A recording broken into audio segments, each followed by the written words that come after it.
Hello everyone. On behalf of Team Coherence, we apologize for the technical difficulties that were caused during this talk.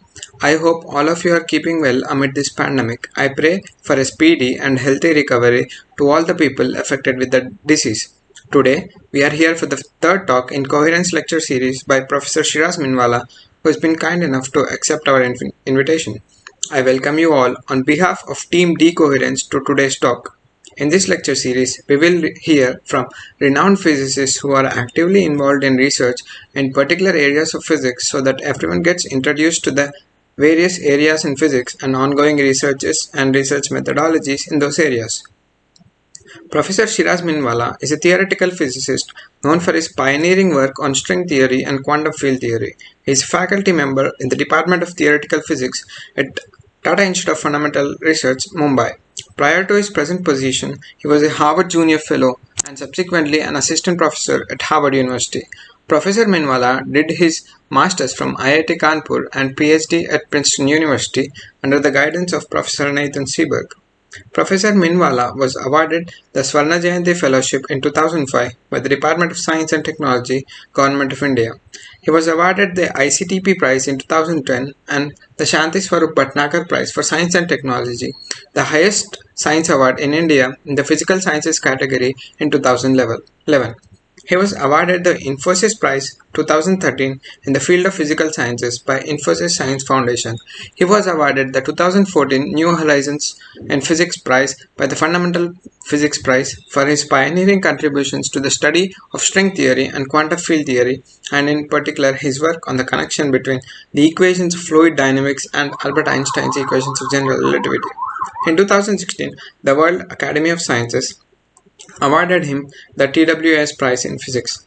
Before I start, I urge all of you to use the chat box to ask your questions, and they'll be picked up by the moderators. Without further ado, I request Professor Minwalla to take over.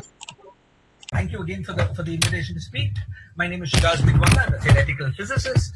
I work at DIFR, and my talk today is titled "The Search for Quantum Gravity." Okay. Maybe I can actually just let me try to put my on so you guys can see me. And the talk has been broken up into 5 sort of main parts. In the first part of the talk, we're going to ask the following question. I'm going to try to explain to you what the question I'm going to ask in the talk is. What do I mean by the search for quantum gravity? What is quantum gravity? Why should we search for it? This will take a large part of the talk. This will be maybe 20 minutes of the talk.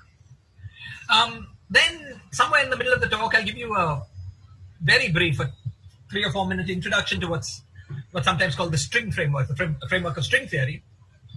And then the next, really, the main content of the talk is in part 3, where we will describe one example of a theory of quantum gravity set within the string framework. And then I will end with some discussion and conclusion. Okay, let's go.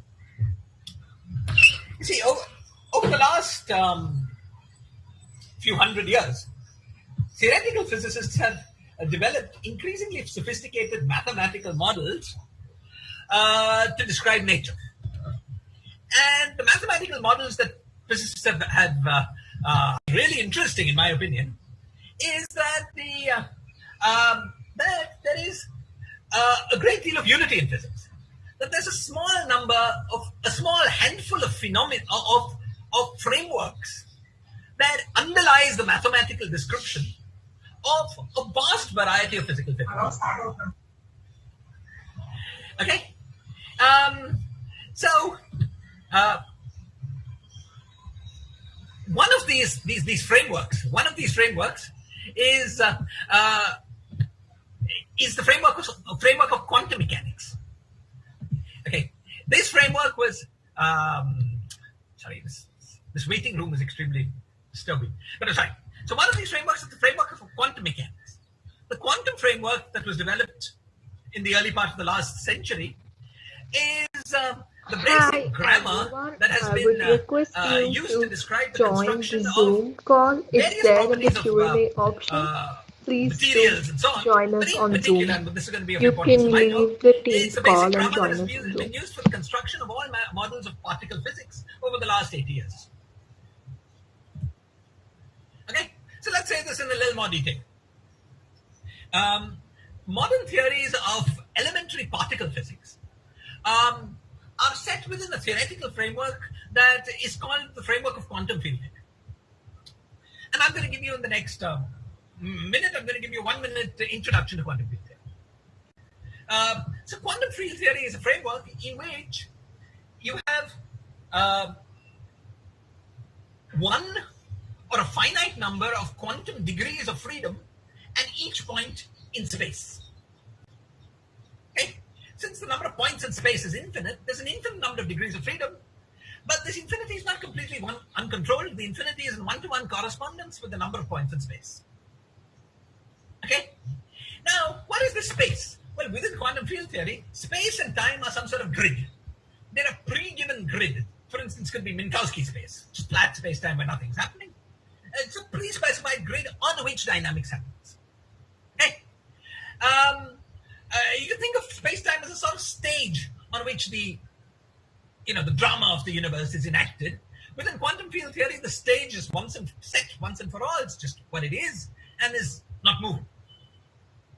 It's pre-specified, more precisely. Okay?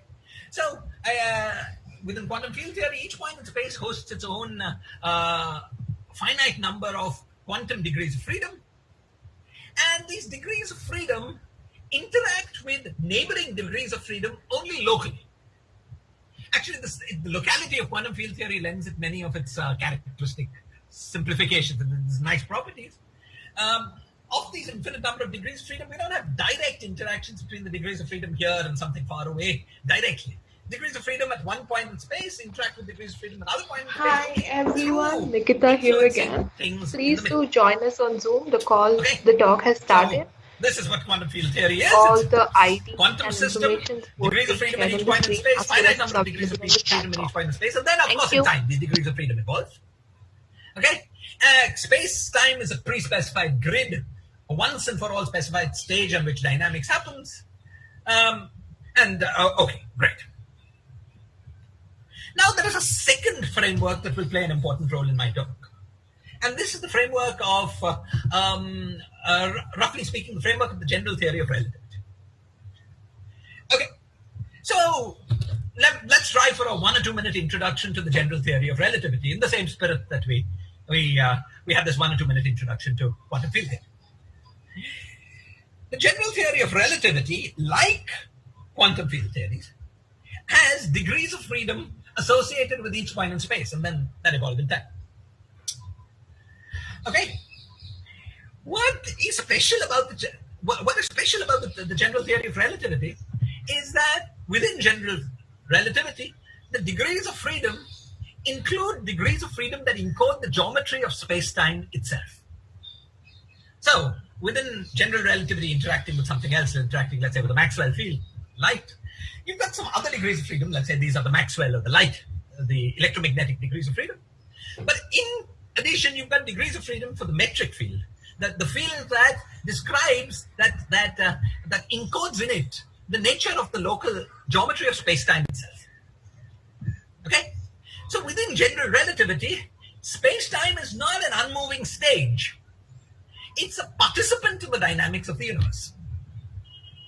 So from this point of view, the general theory of relativity seems more general, more broad, able to incorporate more phenomena than quantum field theory. However, there's another point of view from which the general theory of relativity is less general than quantum field theory. And this point of view is the following. Within the general theory of relativity, the degrees of freedom that live at each point in space and therefore also in time, classical degrees of freedom. They're just numbers. They're just numbers, unlike the quantum harmonic oscillator type degrees of freedom that live at each point in space in quantum field theory. So you see, okay, so this is what we have in general relativity. We've got a theory, a classical theory with degrees of freedom in each point in space, a finite number of degrees of freedom in each point in space. Crucially, these finite number of degrees of freedom include degrees of freedom that describe the geometry of space-time itself, as well as other things. But the degrees of freedom here within general relativity are classical degrees of freedom, just numbers. Okay, so we have this lightning introduction to two of the grand formalisms of physics. So what are these formalisms good for? Well, the framework of quantum field theory has been spectacularly successful in describing particle physics, subatomic scale physics. Quantum field theory has been used to predict quantities like the fine structure constant of the electron to a large number of decimal places, 8 or 9 or 10 decimal places. That's what's depicted in the slide. And then the same quantity has been the same quantity has been measured in a lab to equal precision, and they agree perfectly. So quantum field theory is this very precise mathematical description of subatomic scale physics, and it works very well. Now, the other framework we've talked about, the general relativity based framework, has also been extremely successful, but in a different domain. General relativity has been spectacularly successful in describing astrophysical and cosmological scale dynamics from scales ranging from meters to the size of the universe. Okay. General relativity, as many of you know, effects from general relativity are incorporated into GPS machines to get GPSs to work accurately. That's sort of meter scale dynamics. And then general relativity is applied to cosmology, the evolution of the universe as a whole. So far this looks great, right? This looks like an ode to the human intellect. We've got these two fantastic frameworks: the framework of quantum field theory, which is extremely successful in describing particle physics. We've got the framework of general relativity, which is extremely successful in describing universe, various things, including astrophysics and cosmology. And this looks great. But of course, life wouldn't be interesting if it was only successes. And there's a fly in the ointment. And the fly in the ointment is this. As you have probably noticed from my description, wonderful as quantum field theories are, they're not completely flawless. Because quantum field theories ignore the framework of quantum field theory does not in itself have the ability to incorporate an aspect of reality that we know to be true. Namely, that space-time itself, the geometry of space-time itself, is dynamical.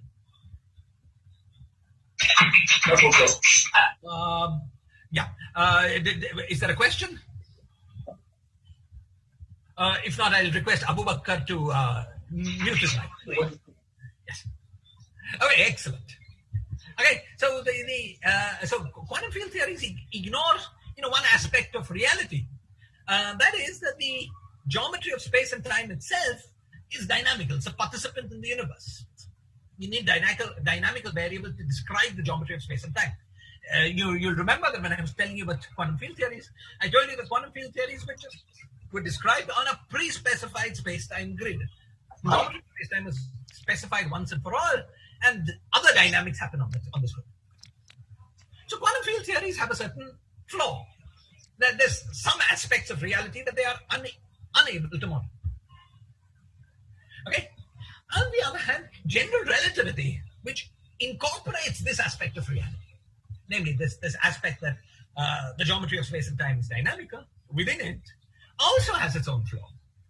And that flaw is that within the general theory of relativity, all degrees of freedom, those for space-time as well as those, the other degrees of freedom that, for instance, the electromagnetic degrees of freedom, strictly speaking, all degrees of freedom within the general relativistic framework are classical. They're just numbers. Now we know space-time is dynamical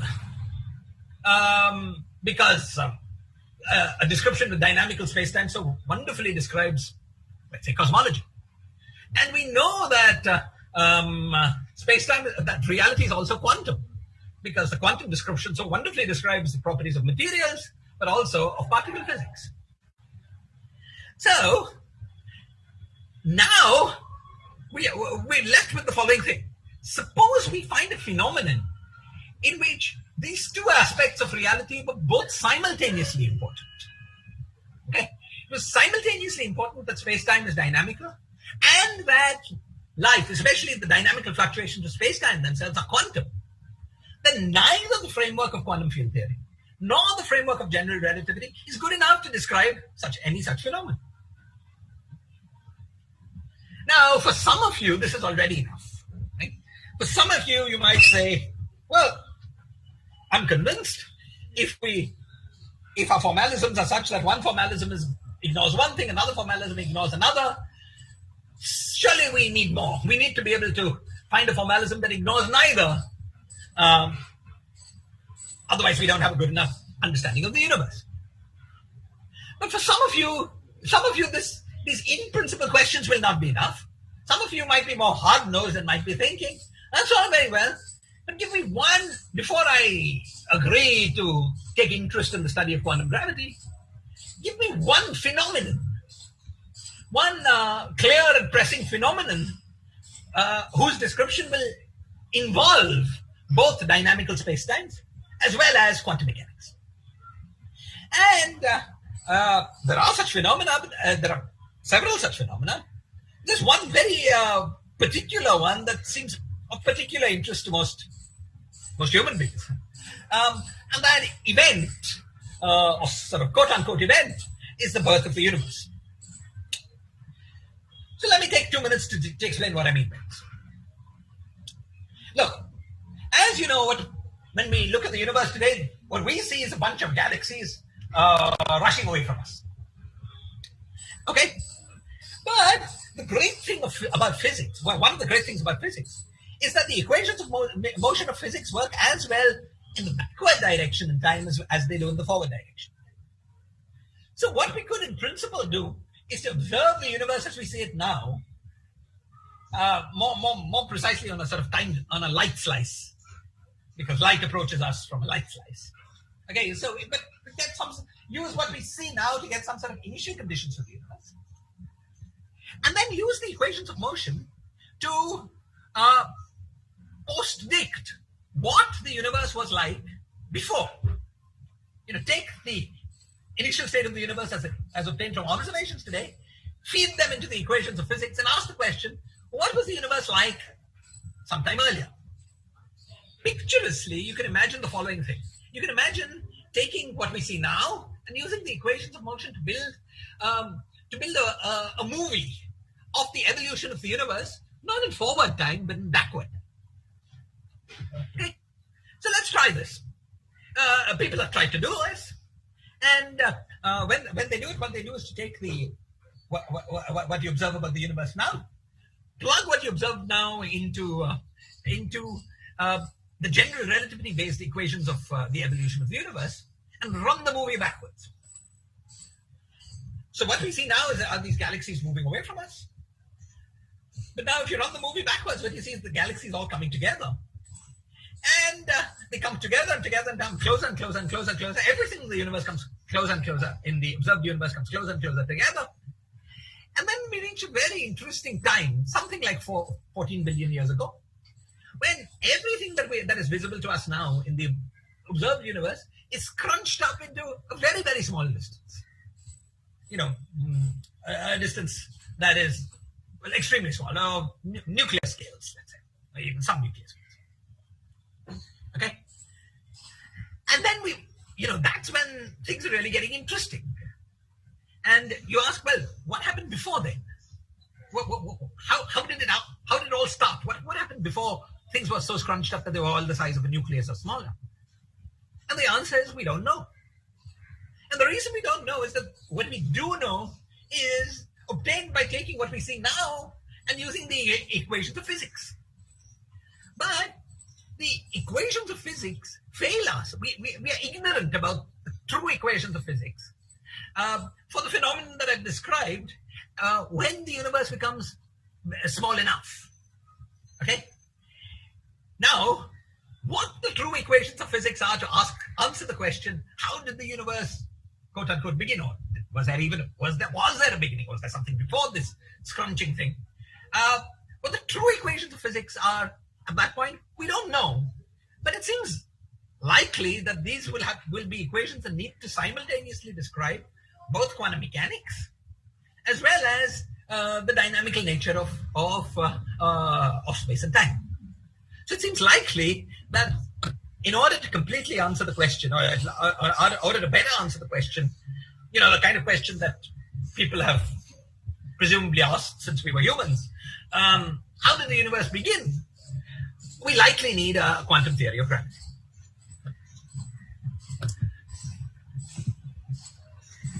Okay, great. So this was my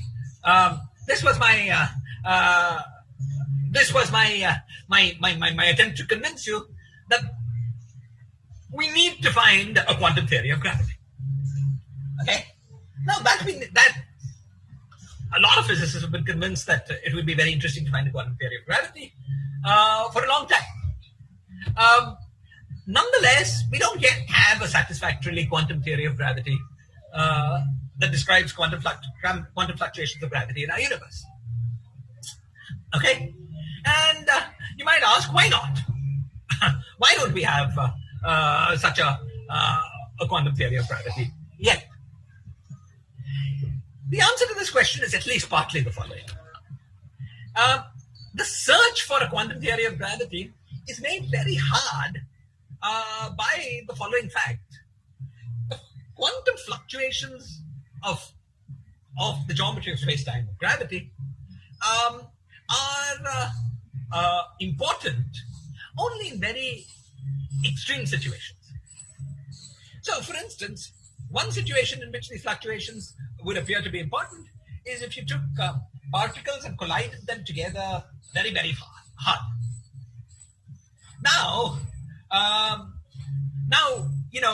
we do take particles and collide them together very, very hard at various particle colliders all over the world, including LHC collider and CERN. But even though these are very high energy colliders, they're not nearly high enough energy to be able to explore the regime of physics in which quantum fluctuations of gravity would be important. We would need to raise the energies of these colliders by at least, let's say, 13 or 14 orders of magnitude, it would appear, before they would directly probe, they could directly probe quantum fluctuations of gravity. Now, raising collider energies by 13 or 14 orders of magnitude is not easy, and it's very unlikely to happen, at least in my lifetime. Okay? So, if you want to probe effects of quantum gravity in collider experiments, in principle, you should be able to do it, presumably. But the kind of colliders you'd need are way out of reach at the moment. Okay, fine. Let's say colliders won't work. Perhaps we can try to probe quantum gravity using other observations that don't come from collider.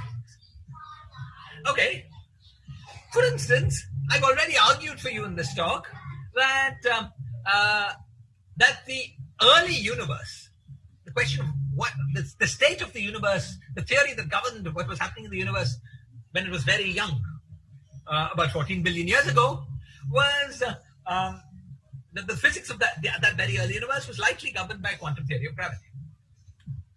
Well, if that's the case, the quantum fluctuations of gravity that happened then have presumably left an imprint in what happened on the universe now. And if we were smart enough, we could look carefully at what the universe is today, and from that deduce the details of the quantum fluctuations of the universe very long ago, in the very early universe. However, of course, while this is in principle true, in practice it seems very hard to do. Because a lot has happened in the universe over the last 14 billion years. There's been, for instance, there's been matter has been formed. Matter has been formed. Neutral matter has been formed in recombination. stars were formed, galaxies were formed, supernovae happened, lots of crazy stuff has happened in the universe. And to try to use the universe as we know it now to sort of unconvolute all this other crazy astrophysical stuff, all this other crazy, very interesting, but for our purposes not important stuff, and try to go behind that and deduce from what we see today what the quantum fluctuations of the universe were very early on sounds like a very difficult task.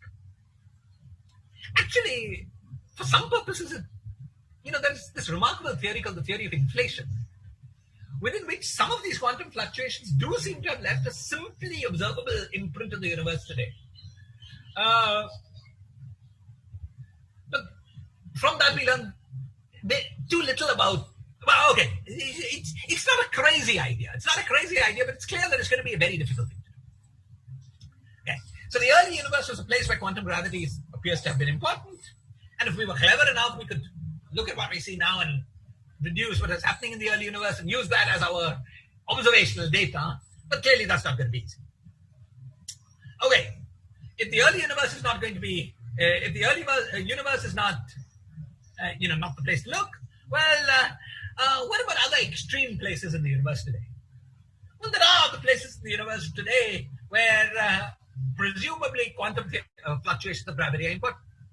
For instance, regions around the center of a black hole, near the singularity of a black hole, are places where the quantum fluctuations of gravity are likely to be very important. Okay?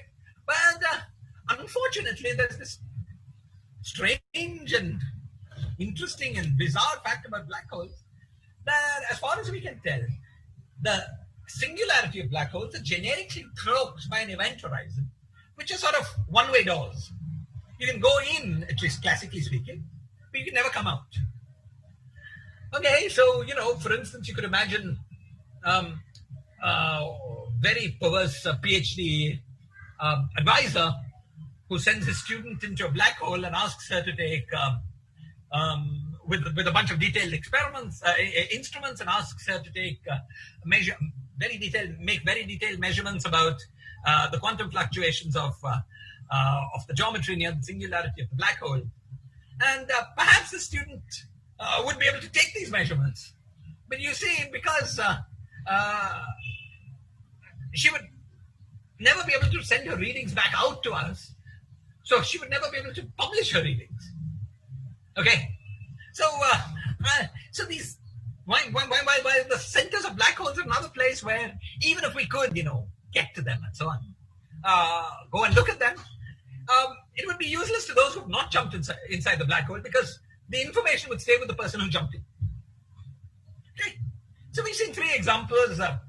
Collider physics is hard because we need very high energies. The early universe is hard because it was very long ago and lots has happened since then. And centers of black holes are hard because they're shielded by event horizons. Okay, you can try other things, but nothing else is really proved to be easy. So consequently, we're constrained to embark on a quest for a quantum theory of gravity with very limited guidance from experiment. Okay, so now we seem to be in a bit of a fix. We have this question, which seems very interesting. Okay, what is to find a quantum theory of gravity? A quantum theory which allows us to describe the quantum fluctuations of the geometry of space-time. Seems very interesting, seems very important, seems like might be connected with knowing how the universe began. However, we need a theory to find that. We need to find the right theory of quantum gravity, and we have almost no guidance from experiment.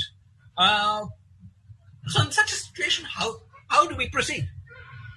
Well, there are two ways we could proceed. Maybe a bunch of, if human beings were super practical, we're a super practical species, we might have taken the attitude, well, in the absence of experiment, we're not going to make much progress. So let's just put this very interesting question aside and come back to it maybe a few hundred years later when there are more experiments. And that might be a reasonable way to proceed. But you see, this is not how human beings are. When you've got this very interesting question in front of you, you try to address it with whatever you have. Okay, so that's the route that has been taken. But what do? You have very little experiment. We've got this interesting question, but very little guidance from experiments. So what do? So what physicists have done, at least certainly what string theorists have done, over the last 40 or 50 years, is adopted the strategy of what some people like to call the spherical cow. So the strategy comes from, this name comes from a story which I'll very briefly tell you about. It's a joke. The story goes this way. There's a farmer who has this prize cow which gives wonderful milk. One day the cow just stops giving milk. It gives very little milk and it's not of good quality. The farmer's very worried. He doesn't want to lose his cow. He doesn't want to lose the milk. But he doesn't know what to do to fix it. Then he thinks, okay, actually I'm friends with this Nobel Prize winning physicist. She's a very smart person. So why don't I consult her and ask her, maybe she'll come up with some interesting equations that will help me to understand what to do with my cow. So he goes to his friend and tells her about this cow, and the friend comes to visit the cow and says, okay, that's interesting. Let's try to write down some equations about this cow. To start with, let me assume that the cow is a sphere. At which point the farmer looks at the cow, thinks about what a sphere is, and says, thank you very much for your time, but I think I don't need your help anymore. Okay, so this story is meant to illustrate, I mean, it's of course a joke, but the story is meant to illustrate how theoretical physicists often work. You know, when you're presented with a situation which is very complicated or very difficult, what you try to do is to find a simpler problem to solve. Okay, you try to find a simpler problem to solve, but one that has within it the important elements of the complicated problem. Maybe not all of them, but what do you think of as the key elements of that complicated problem? And once you understand how to solve that simpler problem, you may have in the end learned lessons that A, allow you to answer the more complicated question, and B, allow you to understand what's going into the solution of that more complicated question. Okay, so this is the attitude that at least string theorists have taken to the problem of quantum gravity. What we really want is the theory of quantum gravity in our world, with all the complications of our world. What string theorists have done is to retreat to ask the following question. Could I request people not to scribble across the screen? Right? Okay. To retreat to ask the following question. The question being,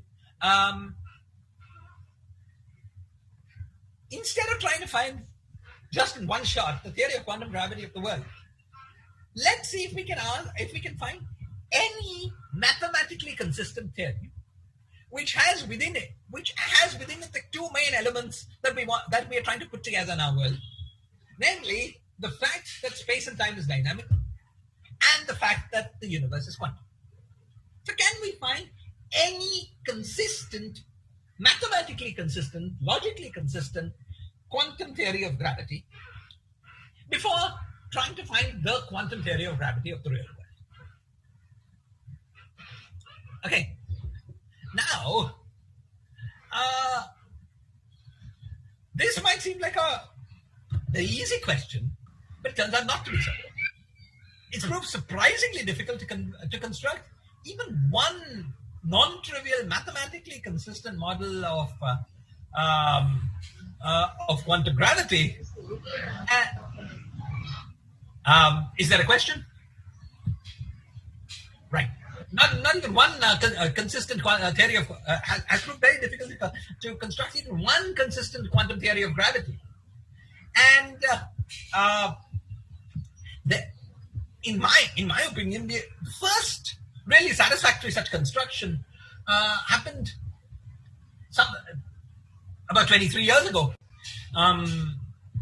This construction was given by a brilliant young Argentinian, then young Argentinian theorist named Maldacena, and the construction happened within the framework, within the string framework, with the framework of string theory.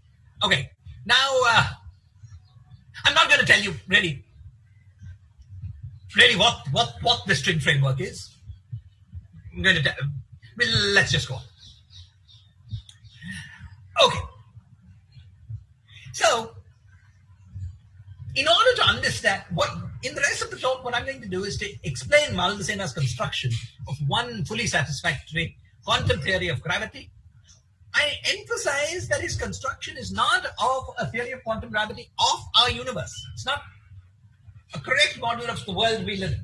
However, it's a spherical cow theory of quantum gravity. It's a consistent theory of quantum gravity that has gravity in it and quantum mechanics. Okay? It's this limited aim that has been accomplished. Fine.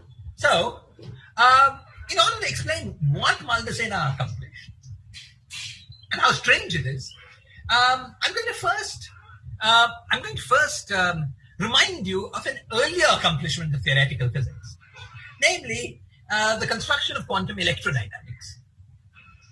So, what was the question there? The question was this.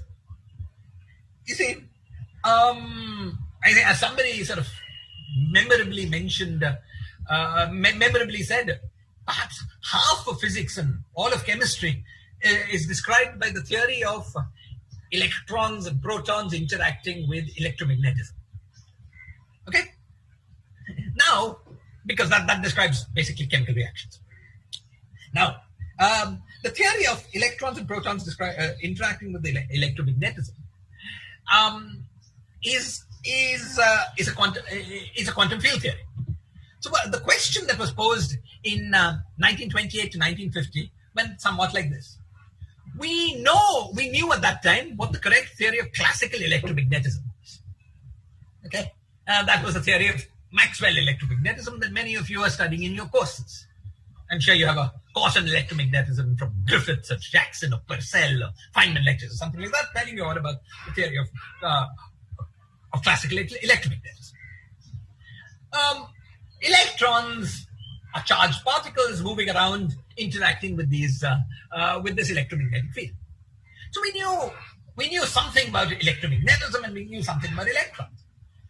However, what was well understood before this period was what the classical theory of electromagnetism was. And a bunch of physicists over this period addressed the following question. What is the correct quantum theory of electromagnetism interacting with electrons and perhaps other charged particles? Okay. Now, it took a long time, as you see. It took 20 years to be completely satisfactorily understood. But at the end of this 20 years, a theory had been developed to answer this question. And this theory was fully satisfactory. The theory had a name. It was called quantum electrodynamics. And if you study quantum field theory, if you study a course in quantum field theory, it's likely that much of your first semester or two will be studying quantum electrodynamics. It's a relatively simple quantum field theory. Okay, but however, even though it's a simple quantum field theory, to understand it, many of its subtle aspects takes time. You do it.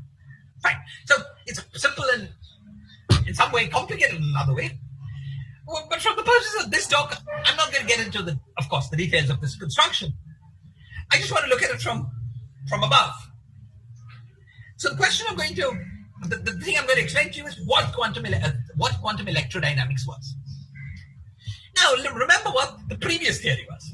Classical electrodynamics was a theory of the classical electromagnetic field interacting with some charged particle. The classical electromagnetic field was described by one, or more precisely, a finite number of numbers at each point in space. Let's say the electric and magnetic field at each point in space. These were just numbers within Maxwell's theory. The final answer for what the right quantum theory of electromagnetism was had many intricacies and many bells and whistles. But when the dust settles and you look at it from above, in a way, conceptually it was very simple. For every classical number type degree of freedom in the Maxwell theory, quantum electrodynamics has a corresponding quantum type degree of freedom in quantum electrodynamics. The degrees of freedom were local in space, were classical and local in space in classical electromagnetism. The degrees of freedom are quantum and local in space and time in quantum electromagnetism. Okay?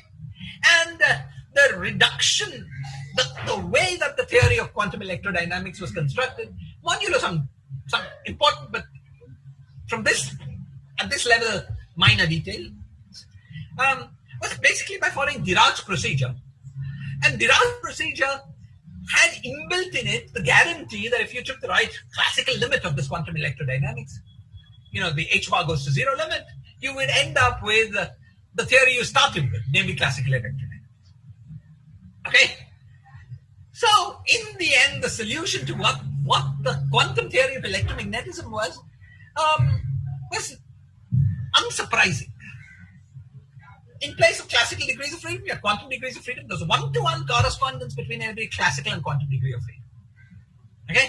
And the correspondence was such that the correspondence principle worked. Namely, that when you took the classical limit, the quantum degree of freedom reduced to its classical counterpart.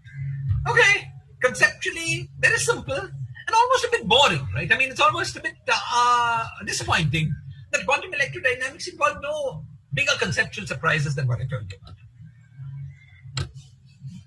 Okay, so now with this background in mind, I'm going to now tell you about Maldasena's accomplishment. Okay, what we're going to do is to ask the following question. Okay,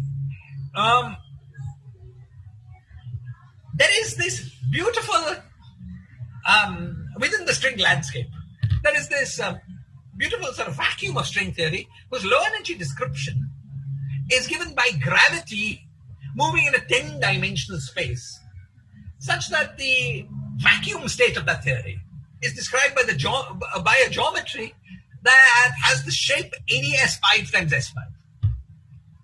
Now we're going to need very little about what this AdS5 times S5 is, but let me anyway say a few words about this. What is an S5? That's sort of easy. A normal two-sphere, and when I say a sphere, I don't mean the inside of the sphere, I just mean the surface of the sphere.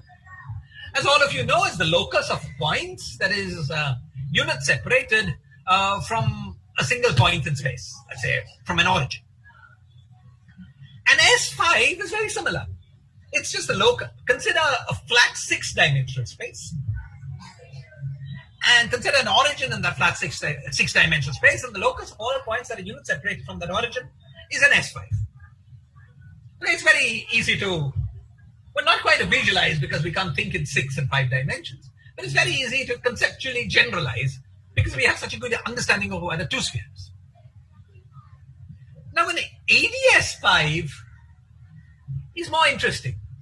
I'm going to give you a description like this. Consider a flat space, which is also 6-dimensional, but with 2 times and 4 space dimensions. And then you consider the locus of all points that have separation -1, whose distance square from a given point is -1. Notice distances can now be negative because we have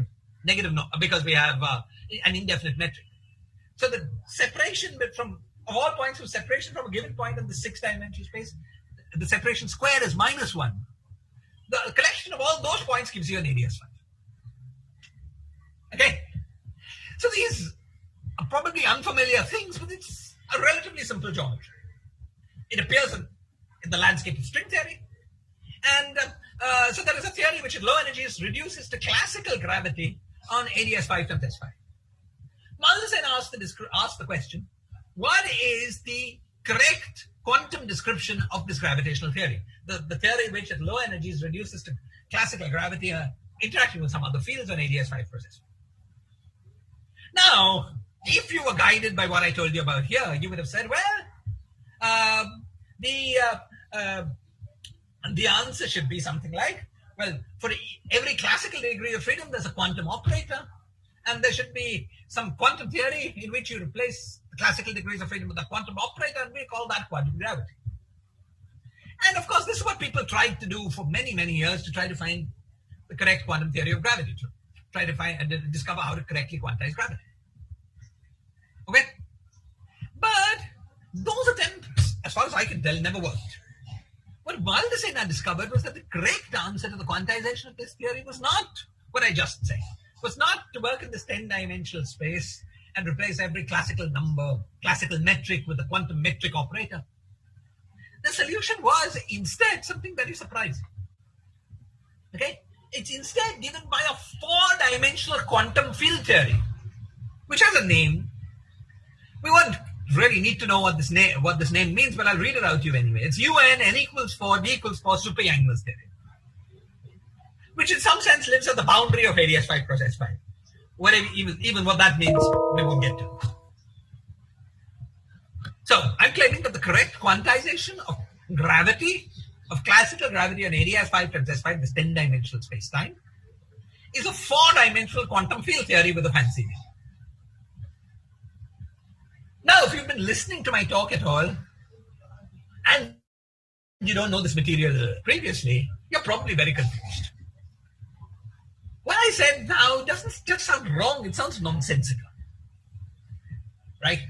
To start with, I mean, it sounds nonsensical in so many ways. For instance, the gravitational theory, whose quantization I wanted, okay, was a theory that lived in 10 dimensions. Whereas this quantum field theory, which is the answer I'm claiming is the answer to the quantization of this gravitational theory, lives in 4 space-time dimensions. How can that possibly be right? Okay. There's another way in which it sounds completely crazy, which is that, I started this talk by telling you there's quantum field theory, there's gravity, and the problem with quantum field theory is that it does not include fluctuating metrics. Yet I'm telling you that a quantum field theory is the solution to the is the answer to the question, how do you quantize a theory of gravity? Doesn't this sound contradictory? Well, in fact, it's not contradictory, and it's correct. I'm going to try to explain to you a little bit how that is.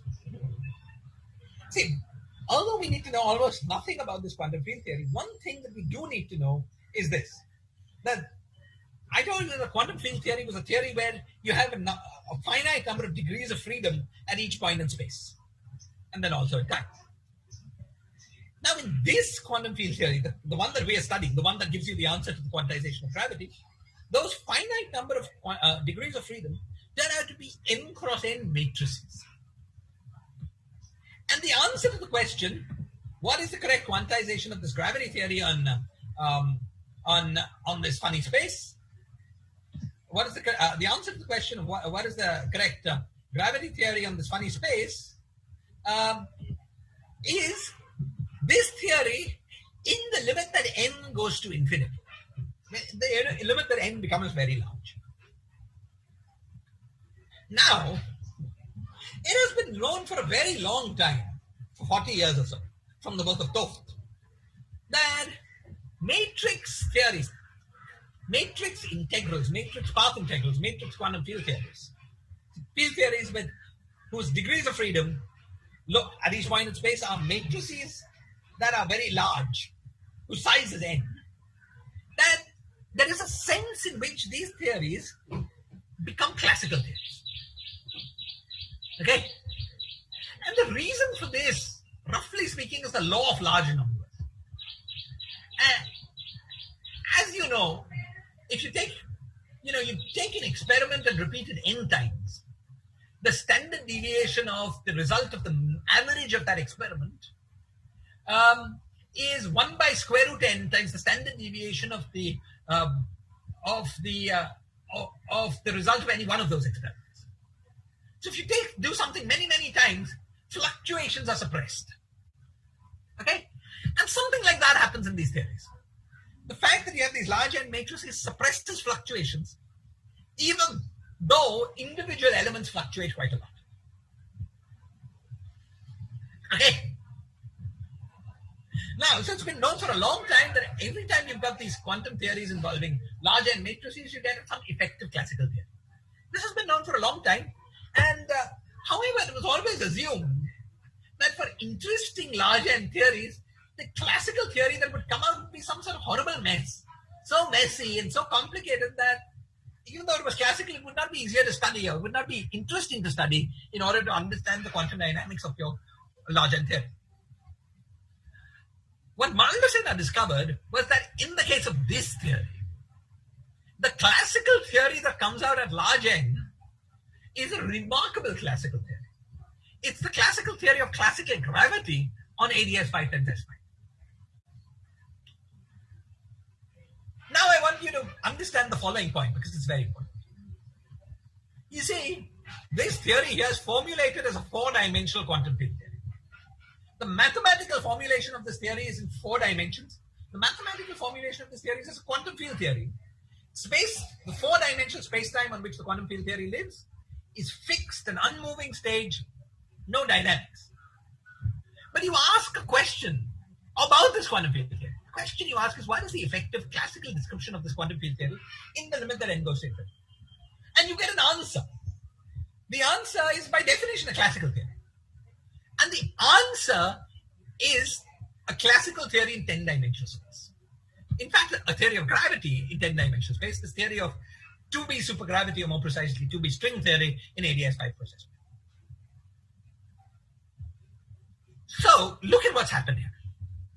At the fundamental, what you have, at the level of what is precisely defined in the input to your mathematical problem, is a 4-dimensional quantum field theory. What comes out as the answer to a question that you ask about this 4-dimensional quantum field theory is 10-dimensional spacetime.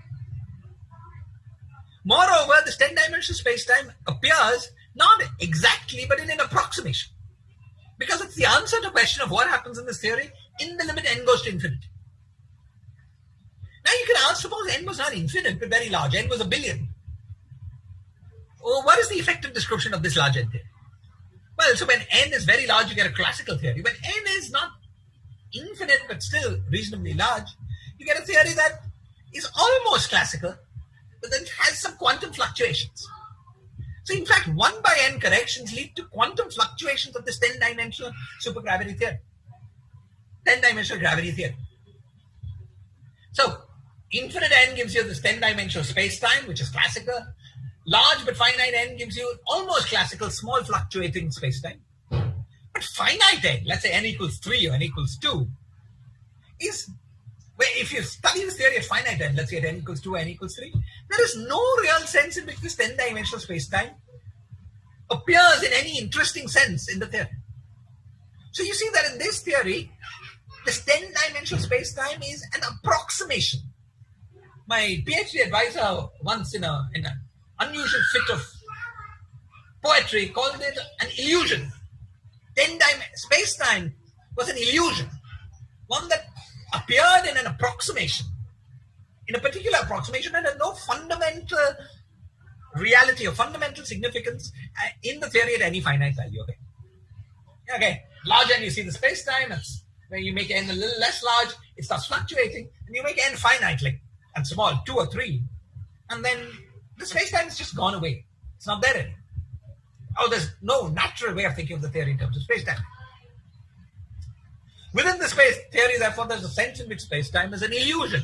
It's an emergent notion, dynamically, I mean, this dynamical space-time, that has precise meaning only at very large n, but whose reality becomes increasingly tenuous as n is decreased. Okay, this sounds somehow very interesting. It sounds interesting, right? Okay, but let's come down a couple of layers. So far, what I've been talking about is, this exact description sounds like it has conceptual implications. However, there is a much more mundane level. At a more mundane level, this also suggests a completely unanticipated role for the theories of gravity. They emerge as the effective classical descriptions of certain strongly coupled non-gravitational quantum field theories in the large n limit. So suppose you were a physicist who was interested in the physics of this quantum field theory. Suppose you had a material that was described by this quantum field theory. That may not be very likely, but suppose that was the case. And you wanted to build a device with this material. You wanted to understand the physics of this material at large n and strong coupling. And you were limited by your technical ability to solve this quantum field theory. You are a physicist who has no interest in gravity. Gravity is somebody else's game. You don't care about it.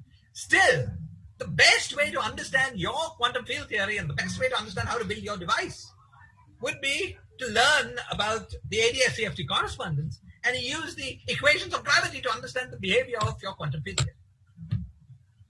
Okay? So, gravity takes on a new role that was completely unanticipated as far as I can tell before. It becomes an effective description, effective mean field type description of the dynamics of certain quantum field theories and certain large N and strong coupling limits. This is a completely unexpected unification of different equations of physics. You take a quantum field theory, you start studying it in some regime. Quantum field theory has no gravity in its definition. You start studying in some regime, and then pops out of it the equations of gravity. Okay. Several aspects of the story I've outlined above remain incompletely understood. To start with, it's the string framework that tells us that the strong coupling description, large and strong coupling description of this quantum field theory is 10-dimensional gravity. However, we understand quantum field theory very well. So what we should be able to do is to take the mathematical definition of this quantum field theory and prove that in the large N strong coupling limit, out comes this 2B supergravity of large N. Nobody's ever managed to do that. Okay.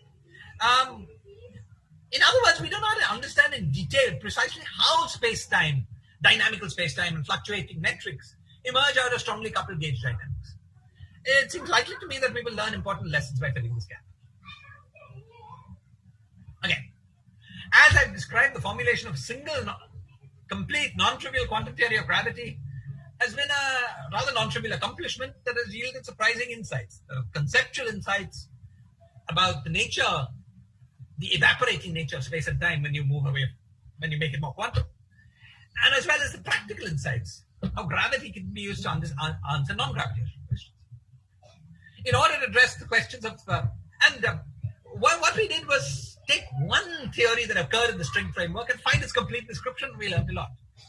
There are many, many more such theories, and it would be great to be able to answer these questions for all of these theories. Moreover, in order to address questions about the birth of the universe, we would like a precise formulation of the quantum gravity theory of gravity, not just of the spherical cow theories, these specially symmetric quantum gravity theories that have appeared in the string framework that we like to study, but for the theory of quantum gravity in our world, the world that we live in. Does the quantum gravity, a theory of gravity of the real world, lie within the string framework? If so, where is it? How do we identify and understand this theory? I don't know the answer to these questions, but I think it's likely that some input from experiment, that to answer these spherical cow theory questions about model systems, we don't need experiment. But to get to the real world, I think we're going to need some input from experiment somewhere, maybe from some unexpected place. Okay, so let me end my talk with a summary. I tried to explain to you that quantum gravity is likely needed to understand the early universe. I tried to explain to you that string theory, I said hardly anything about this, but anyway, string theory is an exciting but incompletely understood framework for quantum theories of gravity. I tried to explain in some detail how within the string framework we found the complete but surprising formulation of a class of 10-dimensional quantum gravity theories. And the complete formulation was in terms of lower dimensional, non-gravitational quantum field theories in the large N limit. Okay. I tried to explain to you that the result, the answer to the question of this quantization of these gravitational theories is very different in nature from the answer to analogous questions for quantum field theories like quantum electrodynamics, and leads to many surprising conceptual and practical implications. And I tried to explain that the complete formulation of other gravitational systems is an outstanding formal challenge. And the formulation of non-spherical quantum theories of gravity, the theory of quantum gravity in the real world, the world in which we live, is a completely open and even bigger challenge. Okay, that's it for my talk. Thank you.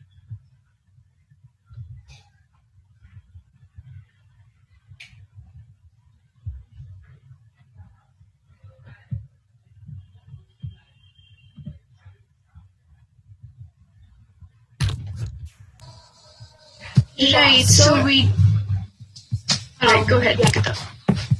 We have a couple of questions from the audience. I will read that out loud. Would that be okay? Sure. Yeah.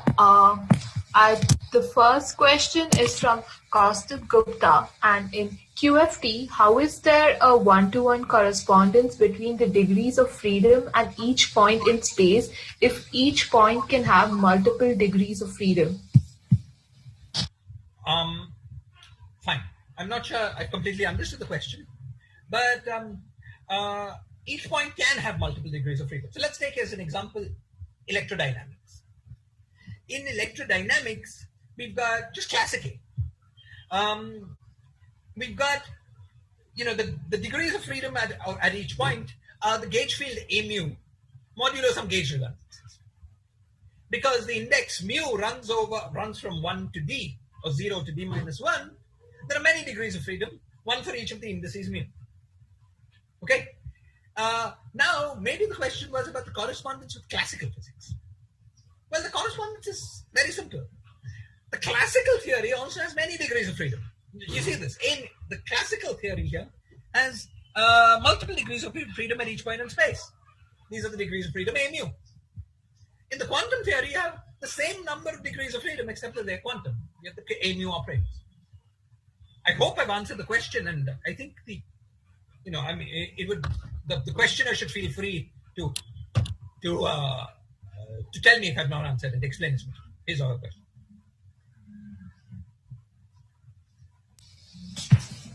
While we wait for Kaustubh Gupta to tell us, I'll just go on to the next question, which is also by him. What is so special about AD S5 into S5? Why are these string theories defined on this space? What motivated the study of this space? Okay, it's a very good question. What is special about AD S5 to S5? At the fundamental level, the thing that is really special about it is that it's extremely symmetric. What does that mean? Well, in studying classical mechanics, for instance, when you study the motion of a particle in a potential in 3 dimensions, you know that it's much easier to study a central problem, a central force problem, than an arbitrary potential. Because a central force problem has a symmetry in it. There's a symmetry of rotations around a special point. That allows you to solve the equations of classical mechanics by integration. Enough conserved quantities that you can solve. So you've already seen, in examples that you have certainly studied, you've already seen that situations with symmetry are easier to study. Now, in string theory is tightly tied, is tied at the hip to a key symmetry that, at least in theoretical physics, is extremely interesting, and that symmetry is called supersymmetry. Okay, now supersymmetry is unlike the symmetry that we just talked about, the classical mechanics symmetry about rotations that we just talked about. Supersymmetry is an odd symmetry. It's a symmetry that only exists in a theory with fermions. And it's a symmetry that relates the properties of fermions to the properties of partner bosons. It's a remarkable and very beautiful symmetry, and can sometimes constrain dynamics very, very much, while allowing many other interesting things to happen. Now, in a theory of gravity, there is a sort of theorem, a sort of folk theorem, that the total number of symmetries in a theory of gravity cannot exceed supersymmetries. The total number of supersymmetries in a theory of gravity cannot exceed 32. And theories which have as much supersymmetry as possible, namely invariants under 32 supercharges, are very special. They're very, very special because they're the most symmetric possible theories. They're theories that are easiest to understand. The dynamics is most tightly constrained. Most spherical theories. Turns out that AD S5 times S5 is one of these things. Is a background that hosts 32 supercharges. Type 2b supergravity or type 2b string theory on AD S5 cross S5 hosts 32 supercharges. So it's roughly speaking as symmetric as possible. That's what makes it, that's one of the things that makes it easy to study. I think at some fundamental level, that's the real reason. that appears all over the place, and that's the real reason why it's easy to study. It's one of the most symmetric spacetimes imaginable. Though you need the right eyes to see how symmetric it is. You need to be able to understand it's supersymmetric. That's the end of it. Thank you, sir. Yeah. That answers the question very well. Thank you. And thank you for the interesting talk. Okay, thank you. I think Kaustubh also had another question about the physical significance of n, but I couldn't hear it. What is the significance of what? physical significance of n. What is the physical significance of n? Excellent. Okay, so now it depends what you mean physical. You see, there are two systems in our theory. There's the quantum field theory and there's the gravity. I presume that Kaustubh's question is about what is the significance of n from the point of view of space-time physics. From the point of view of the quantum field theory, it's clear, right? It's the size of the matrices. From the point of view of the quantum field theory, let me say a little more. The quantum field theories we're talking about are gauge theories. Gauge theories are based on Lie group. And the Lie group that n equals 4 Yang-Mills theories are based on is SUN. That's what it specifies the Lie group that the theory is based on, the size of the matrix. That's probably not what Kaustubh is after. What I presume the question is what is the significance of n from the point of view of the space-time? So the guy who's in the bulk doesn't know about these matrices. The answer to that question is n sets the effective value of Newton's constant in the space-time. Okay. The value of Newton's constant is in some units 1 over n squared. So in the limit that n is very large, Newton's constant is very small, and so gravity is effectively classical. When n becomes smaller and smaller and smaller, space-time Newton constant becomes larger and larger and larger. Quantum loops of gravity start becoming more and more important. So n is a parameter that tells you how quantum the gravitational theory is. End of my answer, unless there's a point. Thank you, sir. That really clears it up for me. Okay. The next question is from Subrabalan Murugeshan. He asks, does the four-dimensional gravitational theory lead to some non-gravitational QFT in lower dimensions? Okay, very interesting question. I'm going to try to explain the question as I understand it. The question, if I understand it right, went this way. When we try to find the quantum theory of a 10-dimensional gravitational theory, the answer that popped out was 4-dimensional quantum field. I think the question was asking, suppose we try to find the quantization of a 4-dimensional gravitational theory, will we get some 3-dimensional quantum field theory or 2-dimensional quantum field theory, quantum mechanics? Well, is that the answer? Okay. Now, you see, the answer to this question is complicated. It's complicated by the following fact, that if by a gravitational theory, we mean a theory which is described by Einstein's equations, where all curvatures are smooth and so on, we don't know how to construct 4-dimensional quantum gravity theories of that sort, because in string theory, such theories are most naturally constructed in 10 dimensions. The way these 4-dimensional theories are constructed, at least within string theory, is to take some sort of 10-dimensional system and at least conceptually put 6 of these dimensions and curl them up into something very small. Okay? If you do that kind of thing,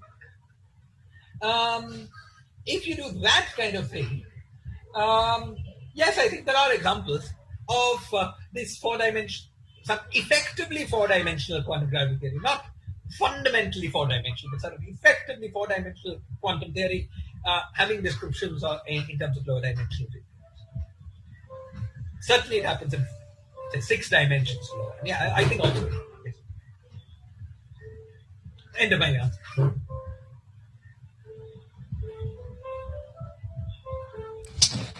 Okay, I was just waiting to see whether he would A little unmute louder, and say please. something.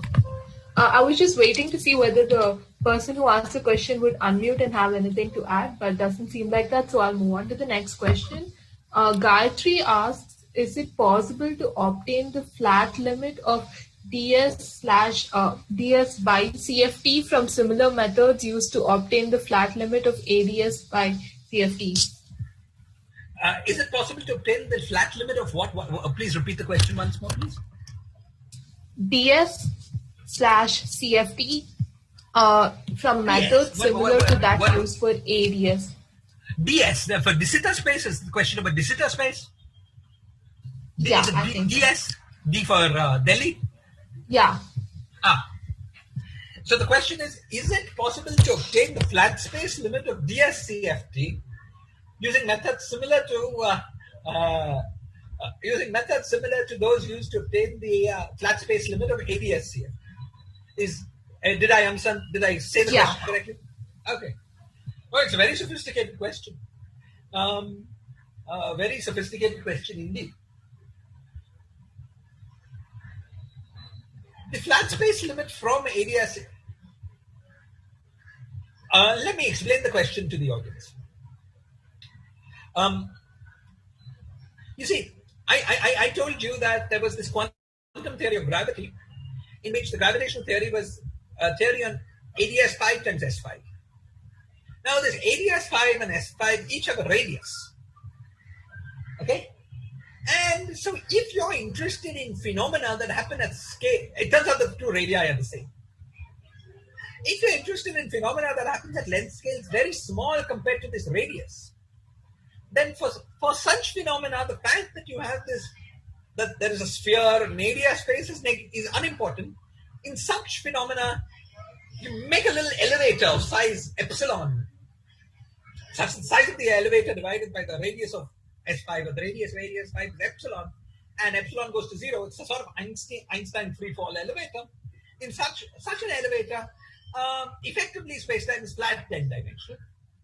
And it's possible to construct observables in the quantum field theory that effectively occur inside such a small elevator, and thereby recover the physics of gravity and also string theory in flat space-time from the physics of ADS 5 times S5, and hence from the physics of n equals 4 angles.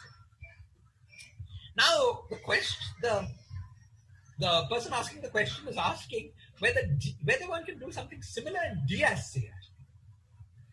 I don't know. So firstly, DSCFT is not very well understood. There are speculative attempts to try to generalize the connection between gravity and ADS type spaces and quantum field theory to connections of gravity and de Sitter type spaces and quantum field theory. As far as I can tell, beyond seeing some kinematical similarities between ADS CFT, the rules of the game are not very well understood. I wouldn't say that it's clear the answer. Probably, the answer is probably yes. I mean, assuming DSCFT makes sense, the answer is probably yes. But it's not totally clear to me how you do it. As the questioner probably knows, the way that the flat space limit in ADS is obtained is by taking these very high energy, very thinly localized scattering beams that scatter in a small part of ADS. It's not completely clear to me you can do the same thing in DSCFT, though maybe you can. Answer is I don't know. But before we ask this question, we should try, in my opinion, try to make sure that DSCFT we understand the rules of the game for DSCFT a little bit better. But I don't know. My guess is probably yes, but I don't know. I don't think anyone's looked at it in detail. I haven't seen. End of my answer. Thank you, sir. I will go to the next question. Akash Jain asked, how can one define Higgs boson with the help of QFT? Okay. How can one define the Higgs boson with the help of QFT? Okay. Now the Higgs boson, of course, is a field in a QFT. It's a quantum field theory. One way of thinking of simple quantum field theories is to start with the classical analog and quantize them, very much like we did for quantum electrodynamics. Okay? Well, the Higgs boson is just one of the fields of the standard model. It's a scalar field. Its really important property is this. Its really important property is that it is charged under the SU2 gauge group of the under the SU2 times U1 gauge group of the standard. Now, the thing about the Higgs boson is that it's one of these fields which has a vacuum expectation value. It's condensed inside in the vacuum. And that gives rise to some sort of spontaneous breaking of the gauge symmetry. Except that these words are a bit of an oxymoron because gauge symmetry is a redundancy of description, so cannot be spontaneously broken. More precisely, it gives rise to it masses up the gauge fields of this theory. Okay, so now what was the question? The question is, how do you describe it within quantum field theory? I would say that the only way we know how to describe the Higgs boson is within quantum field theory. It's one of the fields of the quantum field theory that undergoes a particularly interesting dynamical mechanism. I may not have understood the question, but that's the end of my answer. Yeah, he also asks how to reduce the complexity if we are going from greater than 10 dimension quantum class. Sorry, I missed that. How do we reduce the complexity if what? If we are going from greater than 10 dimension quantum class. If we're going from greater than 10 dimensions, and then what was the last word? Quantum class. I'm not Club, sure. C-L-U-B? Class. Class, 10-dimensional quantum class. How do you increase the complexity if we're going from greater than 10-dimensional quantum class? I think the question is, maybe I believe the question is, does the complexity of the classical description of the description of the gravitational theory increase if we're looking at gravity theories in more than 10 dimensions? Okay, if we look at a gravity theory in 58 dimensions, will the description, the ultimate, the non-perturbative description of it, the analog of the 4-dimensional quantum field theory I talked about, will that increase in complexity? Perhaps that's the question. The answer to this question is I don't know. And the reason is similar to the answer to my first question. You see, the theories that we have managed to understand are theories that are, as I explained, highly symmetric. Now, one can show the following. One can show that it's not possible for a gravitational theory, at least a gravitational theory in effectively flat space over a small region, to be supersymmetric and higher than 11 dimensions. Okay?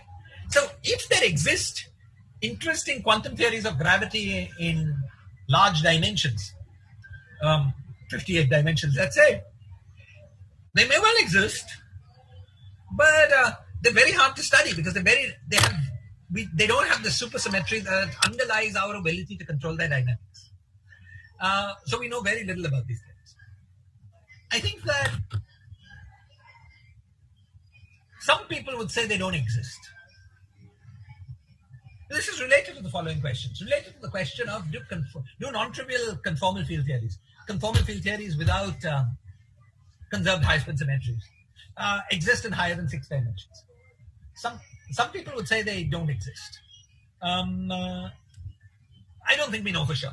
The reason is the same, that these that super conformal conformal theories certainly don't exist in higher than 6 dimensions. But the conformal theories do or not. Basically, I don't think we know for sure. So I don't know the answer. They'd certainly be more complicated in some way because they'd be less symmetric. End of my answer. Thank you, sir. Aryaman Bhutani asks, is there any way to extract information which is once lost in a black hole? If any information could be obtained from an object falling into event horizon, would we be able to have any evidence or observation of quantum gravity? A wonderful question. Okay, the question goes this way. It says that I said in my talk that the region around the singularity of a black hole was probably very quantum. And the problem about extracting the information of the quantum fluctuations is that while it's easy to send something into a black hole if you could get near the black hole, it's hard to get it out again, or hard to get information out from what that person sees. This was the story of the PhD student who made wonderful observations but couldn't publish her results. Now the question was, is there any way of getting information out? And the answer is yes, there is some way of getting information out. Right? If there was no way of getting information out, that would contradict basic principles of physics. So what we believe is this, that say a body falls into a black hole, there's detailed information about the nature of the body that has fallen into the black hole. Okay. Now we know that information must come out at some point. And we know that black holes, Hawking radiate, eventually disappear into a cloud of radiation. The information of the thing that fell in, and also presumably of all the quantum fluctuations that were happening and so on, about everything, is contained in subtle correlations of the quanta of this Hawking radiation. But pulling that information out is going to be at least as hard as the following. Consider Encyclopedia Britannica, physical copy, not an online copy of Encyclopedia Britannica. Take that Encyclopedia Britannica and burn it. Now, do it on a dark night. Now, suppose you've got an observer who's surrounded your field where you burnt it with detectors, and that observer measures everything that she can about the photons that come out of this burning process. Now, the task you've set her is take all these photons, measure everything you can from that, and from there, reconstruct what was written in Encyclopedia Britannica. Reconstruct that information. In principle, the laws of physics tell you that information is not lost. This burning is some unitary process. It's unitary time evolution. So in principle, there's as much information in the radiation as there was in the writing of Encyclopedia Britannica. But as you see from this example, in practice, getting that out would be a crazy task. A highly complex task. Okay? So while Hawking radiation does carry information in principle about what's going on, what was thrown into the black hole, what's going on inside the black hole, pull it out is more difficult than trying to reconstruct the fluctuations of quantum gravity by evolving through the history of the universe, it seems to me. End of answer. Thank you, sir. Sadat asks, what are the current difficulties that string theorists are facing in general? What are the current difficulties that string theorists are facing in general? Well, string theory is an open-ended investigation, in my opinion, into all the structures of theoretical physics. Okay. With an eye to,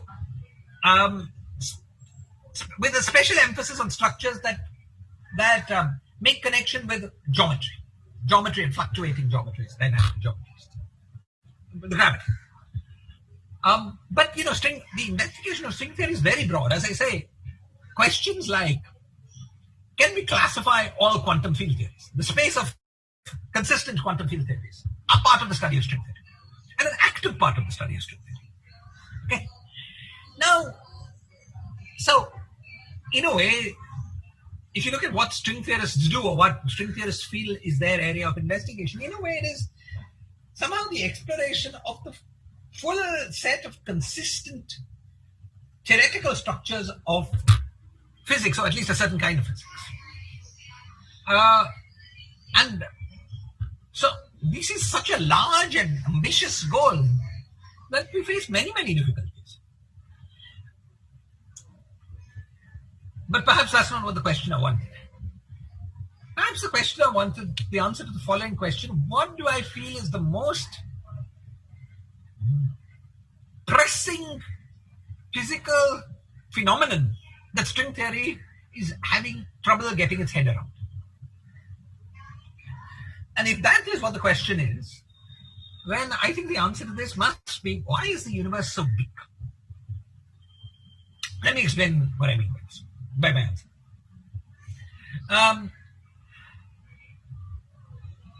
You see, when Einstein wrote down his equations, he wrote down the Lagrangian square root GR. Now, you can ask, why limit yourself to square root GR? Why not? Or square terms, or cube terms, or to the fourth terms, and so on. One answer to that question is dimensional analysis. R is a two-derivative action. Square root GR is a two-derivative action. So at long distances means scales of relevance to long compared to the Planck scale, so scales of relevance to us. The terms in the action with the lowest number of derivatives will dominate. That's why square root GR sounds good. And that sounds like a very satisfactory answer, until you realize that there is a term that you could write down with zero derivatives. And this is the cosmological constant, just square root G times number. Now that, having even fewer derivatives than the term Einstein wrote down, will really dominate physics at long distances. And if you knew nothing about it, you would guess that the value of that number, you see, the Lagrangian is square root G times a number, and the value of that number should be set by the length scale or the mass scale of the problem, which we know is the Planck scale. So it should be set, so the mass scale involved should be very, very high, or the length scale involved should be very, very small. Now, if you have a very small cosmological constant, it would give you the solution to the equation of gravity in that universe would be either anti-de Sitter, an ADS space, or a de Sitter space, but with very small ADS or de Sitter radius. De Sitter radius of order the Planck scale. On the other hand, we live in a universe which is big, right? There's room for us to walk around. It's huge compared to the Planck scale. So the question of why there is this hierarchy of length scales between the size of the universe and the Planck scale is an obvious question that stares anyone in the face if they think for 5 minutes about the question of gravity. It's a question that that worried Dirac in 1930. As soon as he started thinking about gravity, this worried him. Where's this big scale coming from?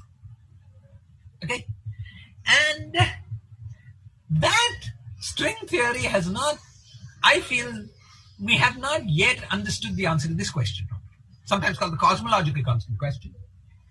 And my string theory has given at least qualitative answers to many structural questions of gravitational physics.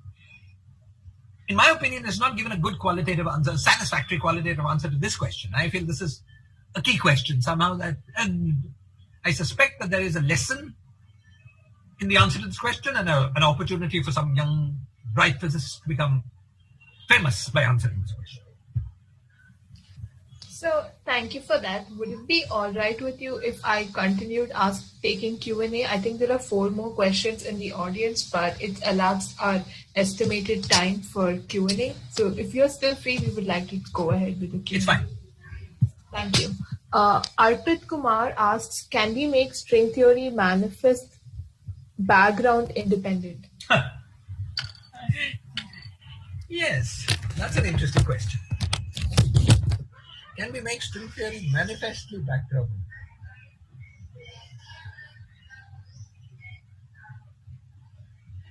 There is a sense in which string theory is manifestly background. Let me explain in what sense that is. If you look at string worldsheet theory, okay,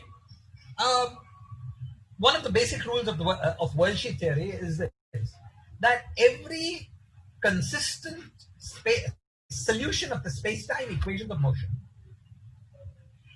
is a C hat is equal to 10 two-dimensional conformal field theory. And since when we say C hat is equal to 10 two-dimensional conformal field theory, we're not referring to any background space-time. That statement, as far as I can tell, it seems to me, I know a lot of people say string theory is not background independent, but I've never completely understood that statement. And it seems to me that at least at the level that I say, the answer to the question of what are all the classical solutions to the equations of motion of string theory is completely background. Now, of course, there is a sense in which string theory is not background. But that is a good sense. Because really what string theory depends on is not the background, but is the asymptotic background. So we see this, for instance, in area CFT. Area CFT is a background independent definition of string theory, but it's not asymptotically background independent. And that's how it should be.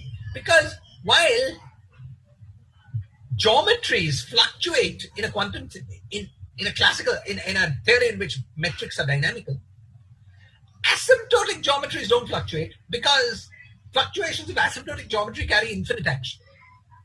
So string theory, in my opinion, is exactly as background independent as it should be. Perhaps I'm trivializing the question. If the questioner has something specific in mind, it would be great if she or he could follow. Okay, I will ask the next question while the questioner follows up if needed. Samuel asks, as bulk theory, how traceable is the area S5 into S5 model in the presence of multiple quantum fields and significantly high curvatures? How does this model help us, at least as an example, in modeling the early universe? Okay. The first part was how tractable is area S5 times S5 with many quantum fields at high curvature. Did I get that right? Was that the first part of the question? Yes, sir. Okay. How tractable is area S5 cross S5 at high curvature with many fields? First, we're not allowed to put many fields in because that's not how string theory works. In string theory, we can't put in whatever we like. We just get what we get. And in area S5 cross S5, we get the fields of type 2B string theory. And there are many fields, but it's not that you put them in. It's just what you have. So I think the question is, how tractable is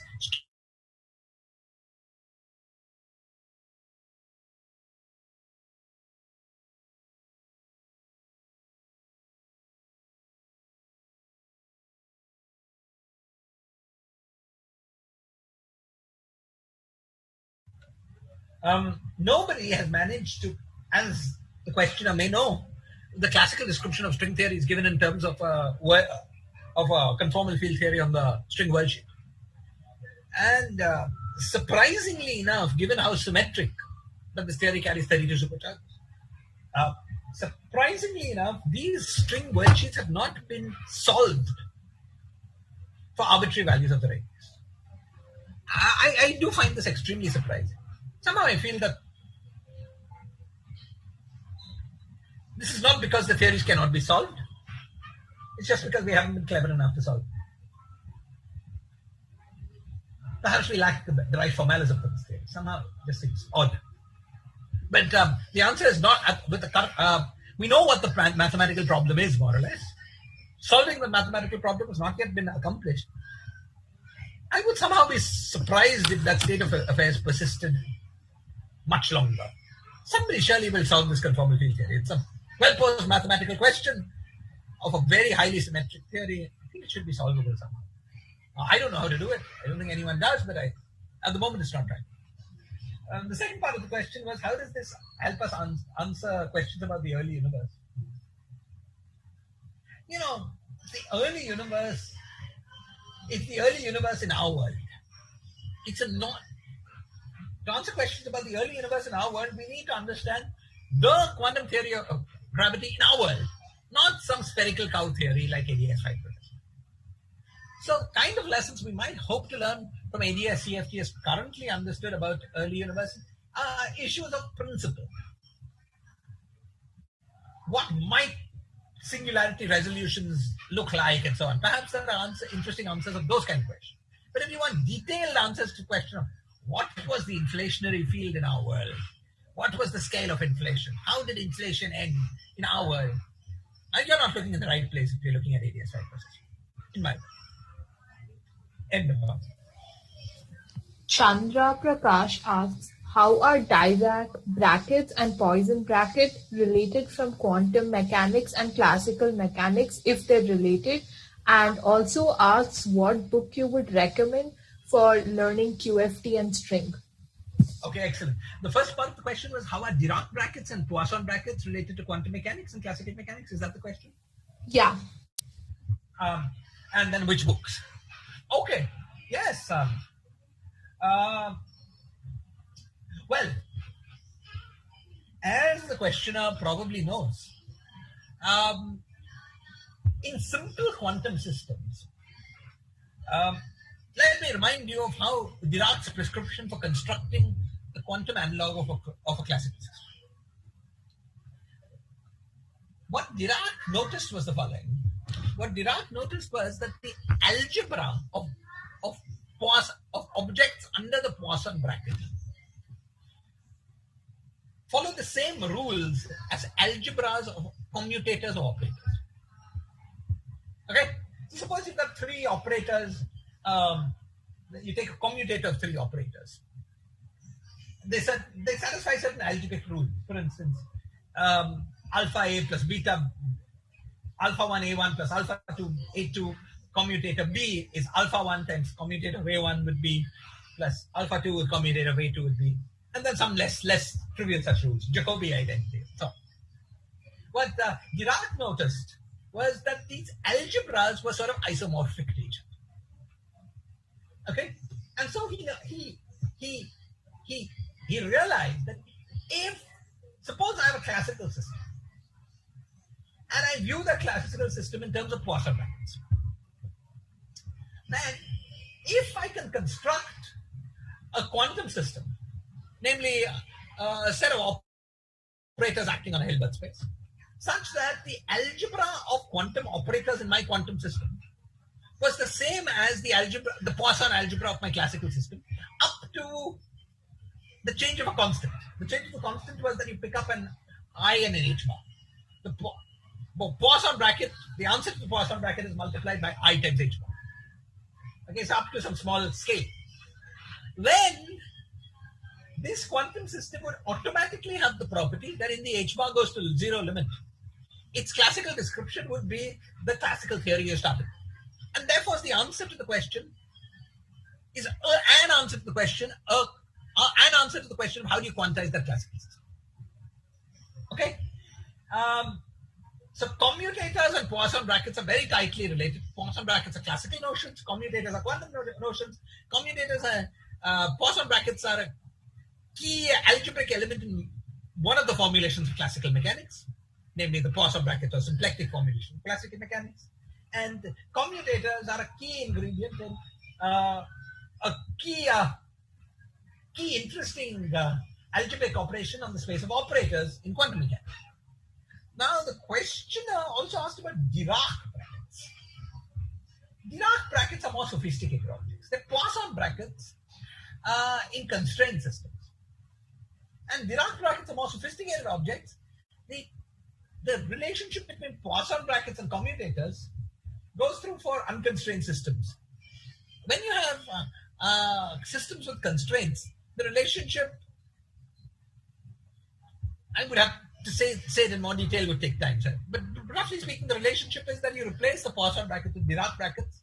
Well, in second-class systems without first-class constraints, the Dirac brackets map directly to operator algebra, commutator algebra. System with first-class constraints, Dirac brackets, first and second-class constraints, the Dirac brackets map directly to operator algebra, and then you have some additional rules. Gauge invariances, roughly speaking. Okay. This is an incomplete answer, but okay. Yeah, fine. Now the question of which book would I recommend for quantum field theory? Was it for quantum field theory? Was that the question?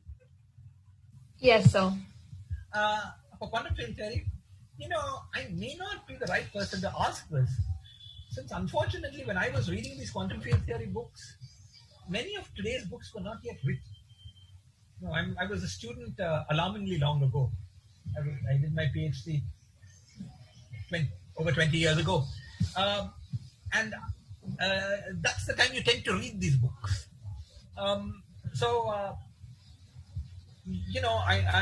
This may not be a very well-informed answer, but I'll tell you I'll tell you a few things.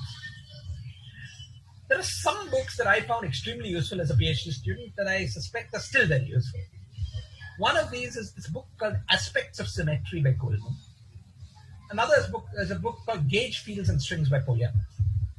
These are not books that I would recommend that you learn quantum field theory from, but these are books that I recommend that you keep with you when you're learning quantum field theory and then read on the side. They're fantastic books by fantastic people. For a direct, straight-out textbook on quantum field theory, the book by Peskin and Schroeder is simple, interesting, and correct. Okay? It does not, sometimes a bit too simple. But that may be a good book to start learning quantum field theory. Now, there are many other books that have come. The books by Weinberg are also, of course, very precise and very correct. And some parts of the books by Weinberg, especially Volume 2 from Weinberg, the parts of the gauge symmetry are beautiful. So when you start studying gauge theories, I strongly recommend you read through Weinberg Volume 2. At least the first few chapters. I found Weinberg Volume 1 little somehow boring. It takes a long time to get to the stuff, but maybe that's just me. There are some more recent books by Shrednicki and Anthony Z and so on. I haven't looked at them. So maybe there are some more recent books that are useful. If you want to study about conformal field theories in 2 dimensions, I think you won't do better than looking at the first 2 chapters in Pulchinski's books on string theory. Unfortunately, let me just summarize, okay? So I've given you a few books that I think are good books you might want to start taking a look at. Unfortunately, I think there is not one book, at least I haven't seen it, that I would say is a great text on quantum field theory, and that if you read it, you don't need to read much else. And the reason for that, I think, is that quantum field theory isn't that kind of subject. You know, the general theory of relativity is a subject that was essentially developed in one go by one person with one central principle, the principle of equivalence. That principle beautifully leads to everything, and then there are applications. So, you know, for general relativity, because it follows from a central idea which you develop in a logical and a very beautiful way, there are many very good books. Starting with the text by Landau and Lifshitz, half of classical theory of fields. I think beautiful. Quantum field theory isn't like that. You know, there is no linear path through understanding quantum field theory. So I suspect that no matter what you do, to fully understand it, you'll have to take a random walk. You take one path, then you take another, then you take another, and when you've done 4 or 5 of these, you begin to understand it. I'm sorry, it's not a very useful answer. I think it is very enlightening. Thank you, sir. And I think I'll take one last question for today, and that's from Ariman again. Would being able to control an extremely low mass black hole, primordial black hole, be help to us? Be help experimental quantum gravity in a way if we were able to hypothetically harness it? Okay. That's a very good question. The question is, let's take a very low mass. So I presume the questioner has in mind, but the mass, it becomes comparable to the Planck scale. Maybe the string scale. Suppose we had such a black hole, and then we started measuring its properties. Would we be able to learn things about quantum gravity? Yes, I think yes, definitely. For instance, just to know how the mass versus temperature curve goes is a function, the answer to which is not clear away from the large mass level. To know that would be very illuminating. Also to understand, if we could, when it was very low mass and then it evaporates into, let's say, some quanta that we can control, if we could surround it at LHC and measure all the things that come out, measure their correlations, I think we could learn a lot. I think we could. We wouldn't. Yeah, I think that would be a good way. And that's interesting. So I think the questioner wants to suggest that that might be a way in principle to learn about quantum gravity. I think the questioner is right. Yes, end of Thank you. Thank you, sir. I would like to now propose the vote of thanks. Yeah. Just wanted to start off by apologizing to you as well as to the audience for the inconvenience caused at the start. We had to switch platforms due to technical difficulties and we regret any inconvenience caused. We would like to thank Professor Shiraz Minwalla for taking time out of his busy schedule to give this extremely fascinating talk on the basic frameworks of modern physics as well as the need and how would you go about the construction of quantum gravity theory.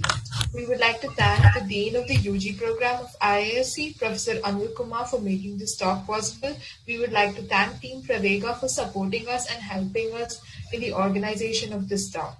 Lastly, we would like to thank all of you for attending this talk. We hope you enjoyed it. And our next talk is scheduled to, I think it just began.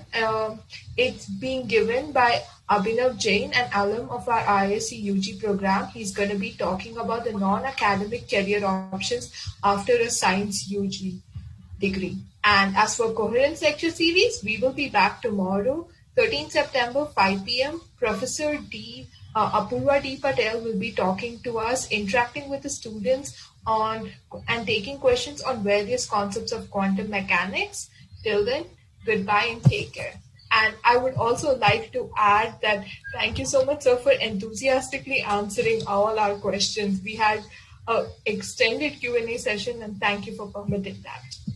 Okay, thank you for the invitation. It was great to be with you, and thank you for all your enthusiasm and for the excellent questions. Okay, bye. See you all. I'm ending the meeting unless there's anything else. So that's all right. Thank you. Very sorry about the switching of platforms that happened. We really No, it didn't bother me. I hope it didn't derail your schedules. No. It was great. And again, I think this is one of the most enthusiastic talk we've had and like such engagement from the participants and as well as your side from answering our Q&A despite it being so prolonged. Thank you so much for that. It does mean a lot to us. And it was inspiring. So we're all second year UG students, so a lot of these concepts were new to us, but it's definitely fascinating and I will be doing a lot of Googling tonight to learn more. Wonderful. Thank you. Goodbye, all of you. Thank you. Thank you. Bye.